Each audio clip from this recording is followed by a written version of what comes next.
욕조와 함께하는 이제 클리퍼 사용 방법에 대해서 알아보도록 하겠습니다. 일단 클리퍼는 매우 날카로운 물건이기 때문에 가장 조심해야 되는 제품 중에 하나고요. 그렇기 때문에 날 종류도 많고 날 넓이도 다르고 하기 때문에 사용 방법을 잘 익히고 사용하셔야 상처나 이런 거에 대해서 많이 없앨 수가 있습니다. 그래서 기본적인 파지법은 그냥 뭘 편하게 잡으라고 하면 그냥 이렇게 잡잖아요. 이렇게 잡으면은 클리핑을 할 때 위에서 누르게 돼요. 그렇기 때문에 상처의 위험성도 많아지고, 그리고 일단 얘가 눌리다 보면 살이 요 안으로 조금씩은 들어가서 깔끔한 클리핑이 되지 않습니다. 그래서 클리퍼를 쓰실 때는 밑에서 받치듯이 잡으시고 손만 잡으시는 거예요. 얘로 누르는 게 아니고 그냥 클리퍼를 강아지 이렇게 면에 대고 이렇게 긁는 분들도 있어요. 무서워서 떠내듯이.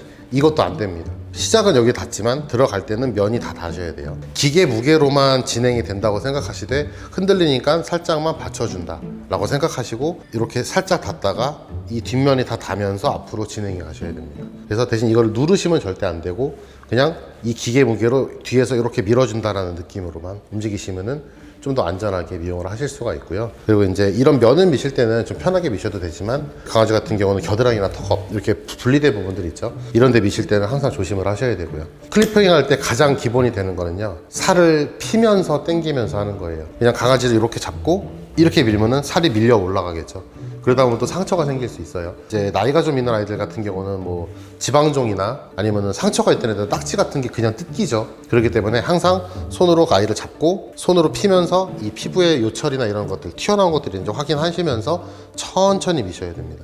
그래서 이쪽에서 뭐가 걸리는 게 느껴진다, 클리퍼를 떼고 확인을 하시고, 그 다음에 이게 뭐 그냥 털이 뭉친 건지 아니면 지방종이 올라와서 조심해야 되는 건지 확인을 하셔서 그 부위를 피해서 들어가셔야 되는 거고요.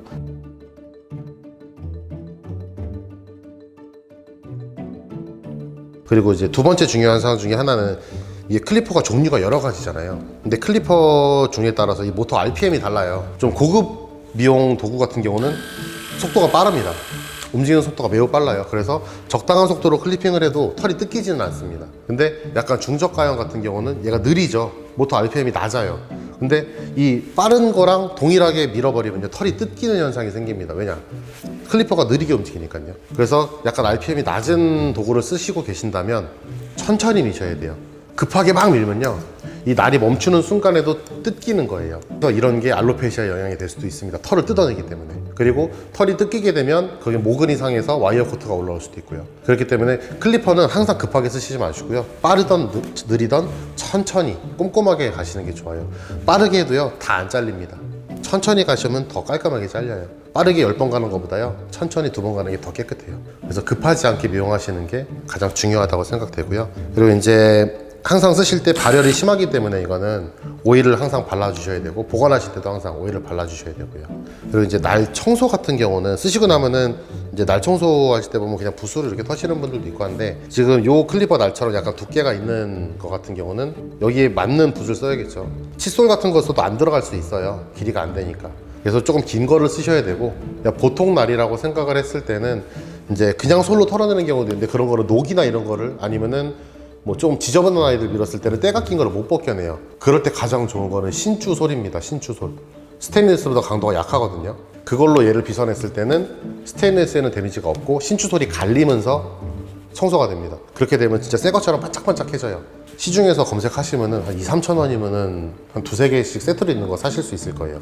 그런 거 사셔서 털어내시면 훨씬 깨끗하게 도구를 관리하실 수 있고, 이제 초보 미용사분들이 하시는 것 중에 이제 클리너를 쓰실 때, 아니면 발열이 나가지고 이제 냉각제를 쓰실 때 이렇게 뿌리시는 분들이 되게 많아요. 여기가 아니고 이 뒷면입니다. 발열이 나는 데는 이 두꺼운 면이기 때문에 이쪽에서 뿌리셔야 되고요. 이쪽 면에서 뿌리게 되면 기계로 흘러 들어가실 수도 있고, 그리고 이쪽에 오일을 발라 놓잖아요. 근데 그게 오일을 다 밀어버려요. 약간 알코올처럼 다 기화되잖아요. 그러고 나면은 오일이 다 날아간 상태이기 때문에 발열이 더 빨리 생깁니다. 냉각제를 쓰실 때는 항상 이 두꺼운 면 이쪽에다만 쓰시는 걸 권해드려요. 근데 발열이 너무 심해서 아니면 실수로 이쪽에다 뿌렸다 하면은 다 날아간 다음에요, 오일을 조금씩이라도 써주세요. 그래야 발열도 많이 잡을 수 있고 청소도 좀 더 유리하게 하실 수 있습니다.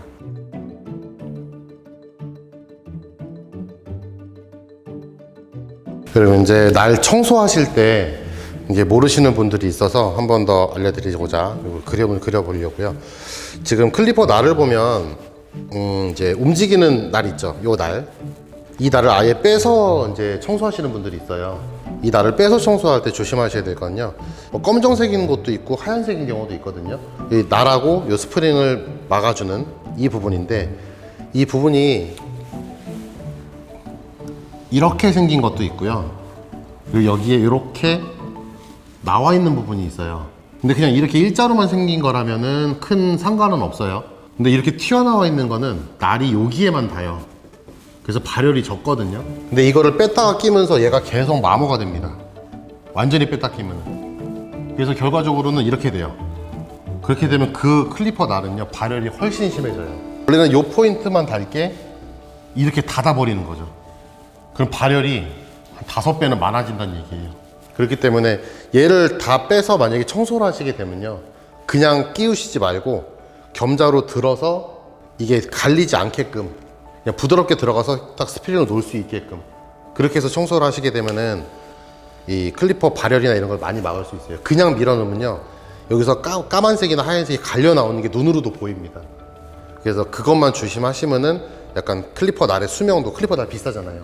그래서 이 날의 수명도 좀 오래 쓰실 수 있는 방법이 될 것 같습니다.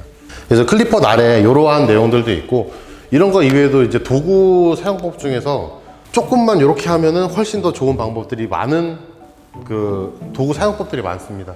이런 거는 제가 수업 시간에 항상 모르시는 분들한테 매일 피드백을 해드리고 고쳐질 때까지 제가 옆에서 계속 알려드리고 있어요. 그래서 이런 거 같은 경우는 나중에 수업 많이 오시게 되면은 여러 가지 이거 말고도 좋은 거를 많이 알아가실 수 있을 겁니다.